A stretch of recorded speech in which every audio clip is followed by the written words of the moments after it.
General projectile start किए थे उसको ख़त्म करने वाले हैं। क्या करेंगे स्पेशली इक्वेशन ऑफ ट्रेजेक्टरी, जो हॉरिजॉन्टल मोशन में जो वो कर्व्ड लाइन में मूव करता है ना ऑब्जेक्ट, जो बॉल है आपका, उसका इक्वेशन निकालना है। इसका मतलब क्या है मैं अभी बताता हूँ। तो पहले हम स्टार्ट करते हैं जिससे हमने स्टार्ट किया था। तो पार्ट 1 ऑफ लेक्चर में मैंने क्या कहा था कि समझ लीजिए आपके पास एक्स एक्सिस है और वाई एक्सिस है, ठीक है, और आपके पास यहाँ पे एक बॉल है। फिर मैंने क्या कहा, मैंने कहा इस बॉल को आप एक्स एक्सिस में एक वेलोसिटी दीजिए वी एक्स और वाई एक्सिस में कांस्टेंट वेलोसिटी दीजिए वी वाई। इसको मैं नाम दे देता हूँ केस 1, ठीक है। अच्छा, इस केस में क्या हुआ था, इस केस में जो हमारा बॉल है वो स्ट्रेट लाइन में मूव किया था, ऐसे सीधा चला गया था।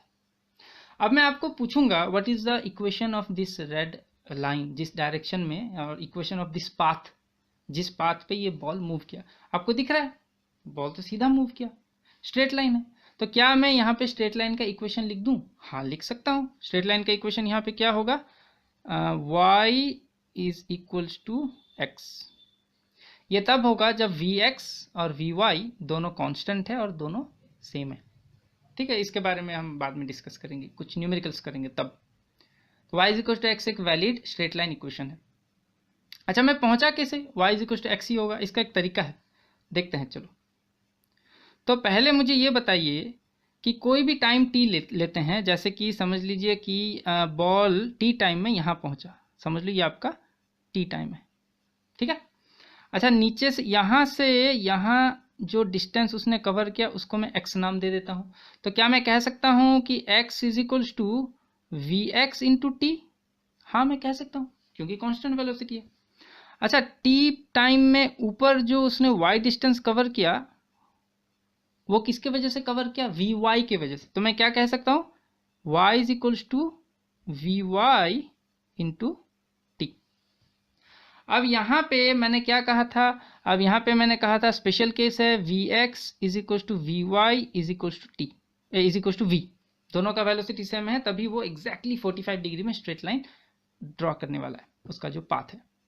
अच्छा, तो पहला वाला इक्वेशन क्या बन गया, वी टी, दूसरा वाला क्या बन गया, वी टी, और यहाँ से मुझे क्या दिख रहा है, यहाँ से मुझे दिख रहा है एक्स, यहाँ से मुझे दिख रहा है y is equals to x. तो ये हमने हर चीज़ को वेलोसिटी और टाइम के फॉर्म में लिखा, और फिर जो हमारा जो फॉर्मूला है, जैसे कोई भी एक्स वाई ग्राफ, कोई भी एक्स वाई एक्सिस में अगर आपको ग्राफ ड्रॉ करने के लिए अगर कोई बोलता है, कोई कर्व ड्रॉ करने के लिए बोलता है, तो आप क्या करते हो, आप लिखते हो y as some function of x, ऐसे लिखते हो कि नहीं। इस केस में क्या आ गया, y is equal to x, तो आपका जो एफ ऑफ एक्स है वो एक्स आ गया। अच्छा, ये एफ ऑफ एक्स, यहाँ तो एक्स आया, एक्स स्क्वायर आ सकता है क्या, मैं बोलूँगा हाँ आ सकता है। चलो दूसरे केस में जाते हैं, और दूसरा केस हमारा वहाँ से फिर हॉरिजॉन्टल प्रोजेक्टाइल के केस में जाएंगे। जो दूसरा केस में क्या करूँगा, क्या कहा था मैंने कहा था कि वही आपका एक्स एक्सिस और वाई एक्सिस ले लीजिए। अब यहाँ पे जो आपका बॉल है ओरिजिन में, बॉल को आप एक्स एक्सिस में तो डायरेक्शन, एक्स एक्सिस के डायरेक्शन में दे रहे हो velocity v x, but y direction में आप वेलोसिटी दोगे, हाँ आप वेलोसिटी नहीं दोगे, आप एक्सीलरेशन दोगे।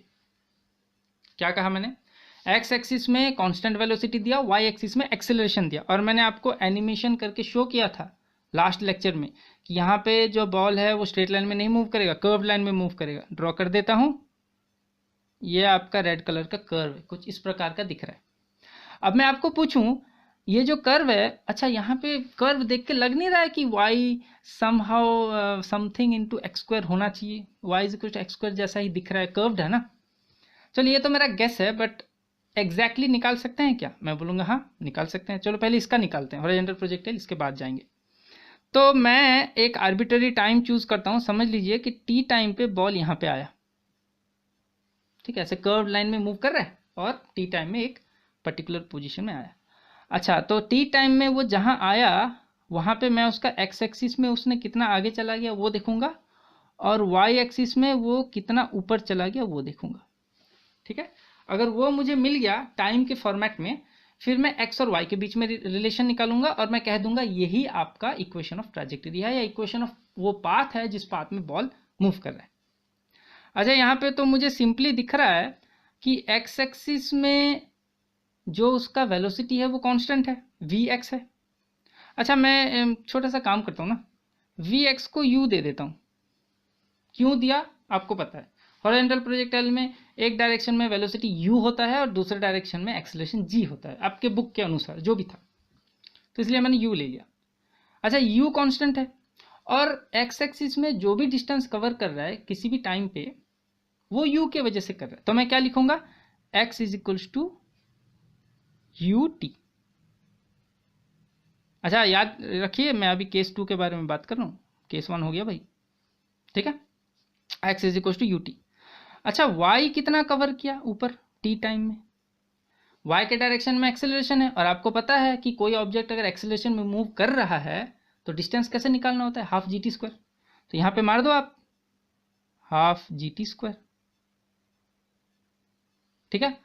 अब यहाँ से जो पहला इक्वेशन है इसमें आप t को रख दीजिए x के फॉर्म में, सो ये बन जाएगा x बाई यू, और इसको सब्स्टिट्यूट कर दीजिए दूसरे इक्वेशन में। क्यों किया मैंने ऐसे, अगर मैं ऐसे करूंगा तो पूरा t हट जाएगा और y और x के बीच में इक्वेशन आ जाएगा, और y और x के बीच में इक्वेशन आने का मतलब वो जो रेड कलर का लाइन है ना जो मैंने ड्रॉ किया उसका मैथमेटिकल इक्वेशन निकल गया।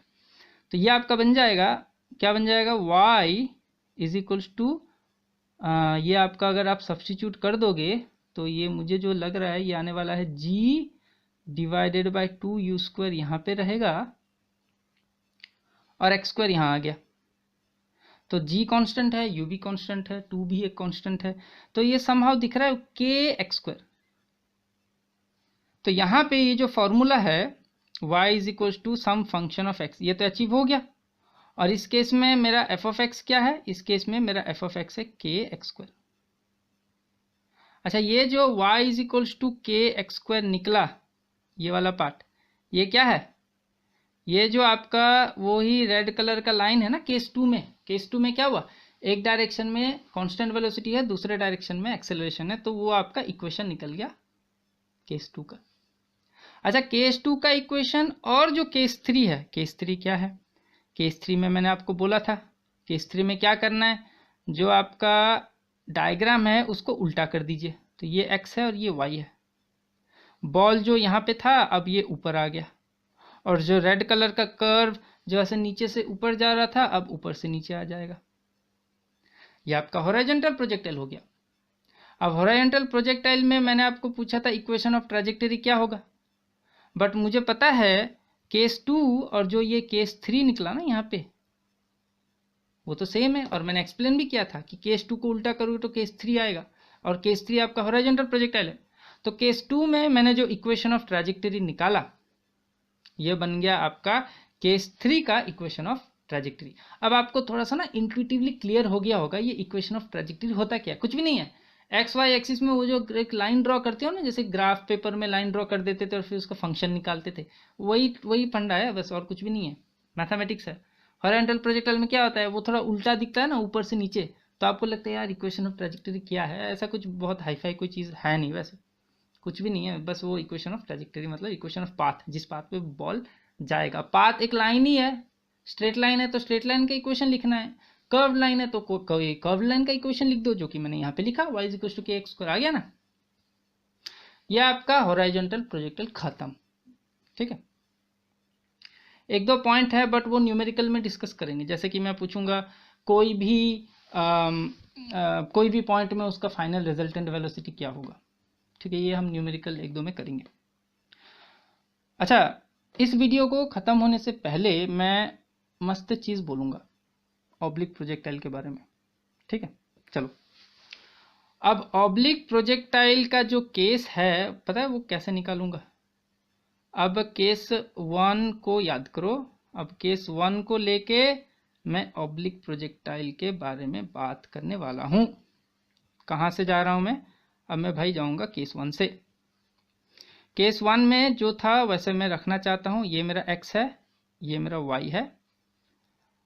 अच्छा, मैंने अपना बॉल को यहाँ पे रखा, बॉल के पास दो डायरेक्शन में वेलोसिटी है, एक्स एक्सिस में कांस्टेंट वेलोसिटी है वी एक्स और वाई एक्सिस में कांस्टेंट वेलोसिटी है वी वाई। ये हमारा केस 1 था। अब यहाँ पे एक छोटा सा मॉडिफिकेशन करूँगा। अब वाई एक्सिस में जो जी को रख दूंगा और जी को मैं नीचे कर दूंगा। अब बोलोगे इसका मतलब क्या है? इसका मतलब ये है कि केस 2 और 3 में देखिए जो जी था वो बॉल को वाई डायरेक्शन में मूव करने के लिए हेल्प कर रहा था। अब ध्यान से देखिए, केस 2 को देख लीजिए। केस 2 में बॉल ऊपर जाना चाहता था और जी भी ऊपर के डायरेक्शन में है, तो जी तो हेल्प कर रहा है ना बॉल को ऊपर जाने के लिए। कि अब केस नंबर 4 कर देते हैं। केस नंबर 4 एक्चुअली आपका ऑब्लिक प्रोजेक्टाइल वाला केस है। ये नेक्स्ट क्लास में डिटेल में बताऊंगा, आपके पास सुन लीजिए। तो यहाँ पे जो जी है ये ऊपर जाने में हेल्प नहीं कर रहा है, ये बोल रहा है तेरे पास जो ऊपर जाने का वेलोसिटी है ना उसको भी मैं खा जाऊंगा, ऐसा कर रहा है ये। जी बिल्कुल हेल्प नहीं कर रहा है। अब मैं पूछूंगा इस केस में बॉल कैसे मूव करेगा, पता है कैसे मूव करेगा? पहले तो ऐसे ऊपर जाएगा, एक पॉइंट अचीव करेगा, फिर ऐसे नीचे आ जाएगा। ये आपका ऑब्लिक प्रोजेक्टाइल वाला केस है, जो केस 1 का मॉडिफिकेशन है। क्या करना है केस 1 में? दोनों तरफ कांस्टेंट वेलोसिटी निकालना है, बट वाई डायरेक्शन में जी को नीचे की तरफ डालना है। ये आपका जो 4th केस बना ये ऑब्लिक प्रोजेक्टाइल है। इसके बारे में नेक्स्ट क्लास कंप्लीटली डिस्कस करेंगे मस्त वे से। ठीक है, चलो बाय बाय।